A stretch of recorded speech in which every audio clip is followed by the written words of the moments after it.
right, let's look at the Sententiae Antiquae from chapter 9. Number 1, ubi illas nunc videre possum? Here's your verb, possum. I am able. And what do you expect after able? You expect the complementary infinitive. There it is, the present active infinitive, use in the sentence, complementary infinitive. Where am I now able to see those? Those what? Don't know. Whatever context you want to come up with. Those women, those gates, could be the gates. Maybe you're talking about the gates of paradise in Florence. Hey, where can I see those? Because they've moved them and you want to know where the originals are. Where am I now able to see those? Don't know what they are. Gates, it's a feminine noun, that's all we know. You supply the context. But grammatically, I think you know but you understand this. This is accusative, plural, feminine, use in the sentence, direct object. Hic illam virginem in matrimonium ducet. Hic ducet. This man, nominative singular masculine. Ducet, third, singular, future, active indicative, will lead. Comes from duco, ducere, duxi, ductum. This man will lead the maiden, that maiden, this is accusative, singular, feminine, into matrimony, into marriage. Number 3, huic concilio palmam do. Huic concilio, this is your indirect object. With verbs of do is your verb, with verbs of giving, showing, or telling, we expect the dative case, dative, singular, neutered, concilium, because it's the indirect object. I give openly to this plan. I'm not sure the context. I really don't know. I think you can spend a lot of time worrying about what exactly is going on here. Let's worry about the grammar. I give openly to this plan. I give myself, I dedicate, I am sold on this plan. Let's not get too crazy in the translation. We'll just call it, I give openly to this plan. Meaning, I embrace it publicly. Perhaps. I mean, I'm not saying that's a translation. I don't want to get away from, I give openly to this plan. But I think that's the idea behind it. Number 4, virtutem enim ilius viri amamus. Here's your verb, amamus, first person plural, present active indicative. Use in the sentence, main verb, we love. We love virtue, accusative, singular, feminine. We love the virtue. Ilius viri, genitive, singular, masculine. Ilius, one of your new words that modifies it. For we love the virtue of that man. Number 5, solus hunc iuvare potes. Potes. Potes is the second person singular, present, active indicative. You are able. You are able what? Complementary infinitive, present active infinitive. So present active infinitive, use in the sentence, complementary infinitive. You alone are able to help this man. Accusative singular masculine. The substantive use of the adjective. You alone are able to help this man. Notice how the solus is the adjective, but the nominative, it's in the nominative case, but the subject itself is not specifically mentioned. But it's in the, you get it from the end here, the S, the you are able.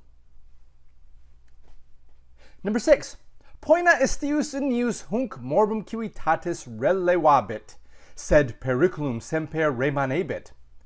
So, notice there are 2 sentences. We have this conjunction in the middle, said. So there's 2 sentences. One of them is relevabit. The other is remanebit. So, in the first sentence, what's the subject? The punishment. The punishment will lighten. The punishment, nominative singular feminine. Use in the sentence. Subject, relevabit. Third person singular, future active indicative. The punishment will lighten, will bring back, alleviate. What? The accusative singular masculine, this sickness. Civitatis, genitive singular feminine. Usually the genitive is right after the noun, the sickness of the state. But what do we do with Aeneas, istius Aeneas? The punishment of that one man. This is your genitive singular masculine. Interesting how we have the genitives right. Okay, two things interesting. Number one, we have the genitive right after the noun, and then a noun. So noun, genitive, genitive. Okay, that works out well. The punishment of that man and the sickness of the state. Also, notice the unius is the genitive. You've become used to seeing unius or maybe unus as the masculine, the nominative. This is the nominative. This is the genitive. Only of these 9 words. So don't overly complicate it. It's just those unus nauta words. So the punishment of that one man will lighten the sickness, will release, remove the sickness of the state. But periculum, this is the nominative singular masculine, neuter. But the danger will always remain. Very, very heavy sentence, isn't it? A lot of weight to that sentence. The punishment of that one man will lighten, will release this sickness of the city, but the danger will always remain. Number 7. He enim de exitio huius civitatis et totius urbis terrarum cogitant. So, I don't know what to do with that. Let's go with the end. Cogitant. Who is thinking? They are. Third person plural. Present active indicative. They think. Who thinks? Let's go to the beginning of the sentence, see if we can find the subject. These guys think. Nominative, plural, masculine. For these guys, cogitate, think, de exitio huius civitatis, about the destruction, ablative, singular, neuter, use in the sentence, ablative with de takes the ablative. For these guys think about the destruction of the state, and totius orbis terrarum. Totius is just like unius before. You want it to be the nominative singular masculine, but no, this is genitive singular and it modifies orbis. The whole circle of land, the whole orbit. Yeah, it's a very flowery speech. This is from a speech, very flowery. For these men, they think about the destruction of this state and of the whole circle of the earth. I don't know the best way to handle it. But you see the grammar. Number 8. Est nullus locus utri homini in hac terra. Est, there is. This is your verb, third person singular, present active indicative. There is no place. Nullus is not your subject. It's just the locus. What kind of locus? Nullus locus. Nominative, singular, masculine. And see, I know it's very confusing to you because locus is the nominative, but totius is not the nominative, and unius is not the nominative. Correct. You've just got to memorize with those handful of verbs, those 9 nouns, adjectives. With those 9 adjectives, they have a different format.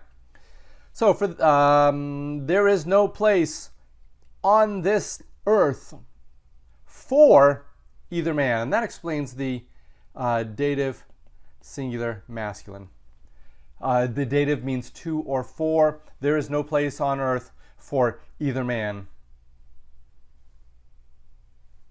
Non solum ventus hoc docet, iste est magister stultorum, sed etiam ratio.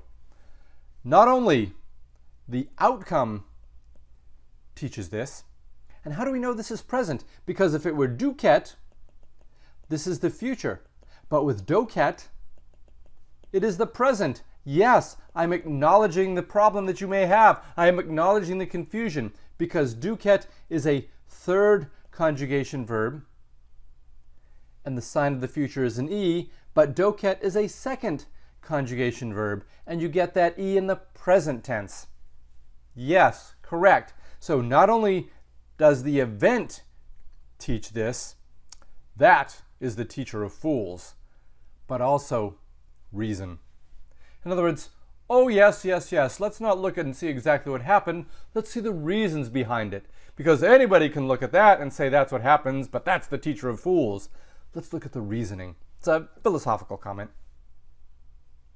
I just want you to understand the grammar. You don't have to buy into what it means. So, there you have it. Let me know if you have questions. Thanks.